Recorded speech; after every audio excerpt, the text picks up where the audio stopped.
இந்த வீடியோவில் நம்ம Realme Dizo ஒயர்லெஸோடைய Hall sensor and audio line soldering தான் பார்க்க போகிறோம். இப்போ வரக்கூடிய Realme Neckbandல கேபிள் குவாலிட்டி ரொம்ப மோசமாக இருக்குது. ஈவன் 6 மந்த்லேயே அந்த கேபிளோடைய சர்ஃபேஸ் எல்லாமே நஞ்சு போயிடுது. மேபி நம்ம ப்ரெஷர் கொடுத்து இழுத்தாலுமே கேபிள்லாம் டேமேஜ் ஆயிடுது. இதுக்கு டெம்பரவரியாக எந்த ஒரு சொல்யூஷனுமே கிடையாது. பர்மனன்ட் சொல்யூஷன்னா கேபிளை ரீப்ளேஸ்மெண்ட் பண்ணுறது தான். இந்த கேபிளை ரீப்ளேஸ்மெண்ட் பண்ணுறதுக்கு நமக்கு 5 கோர் கேபிள் வேணும். பழைய கேபிள் எல்லாத்தையுமே டீசால்ட்ரிங் பண்ணி இந்த ஸ்ட்ரிப்பை நல்லா க்ளீன் பண்ணி வச்சுருங்க. இந்த ஸ்ட்ரிப்பு நமக்கு பேட்டரி செக்ஷனில் இருக்கும். இப்போது மொதல் 3 லைனும் ஹால் சென்சார் லைன். ஃபஸ்ட்டு கிரவுண்டுக்கு ப்ளூ கலர் கேபிளை சால்டர் பண்ணுறோம். நெக்ஸ்ட்டு வோல்டேஜ் ப்ளஸ்ஸு, இதுக்கு ரெட் கலர் கேபிளை சால்டர் பண்ணுறோம். 3வது cable Hall selection cable.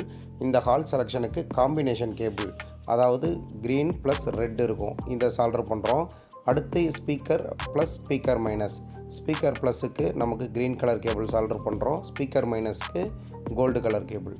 Solder process முடிஞ்சதுக்கப்புறம் ஒரு பின் இன்னொரு பின்னோட ஏதாவது இன்டர்ஃபரன்ஸ் ஆகுதாங்கிறத செக் பண்ணிடுங்க.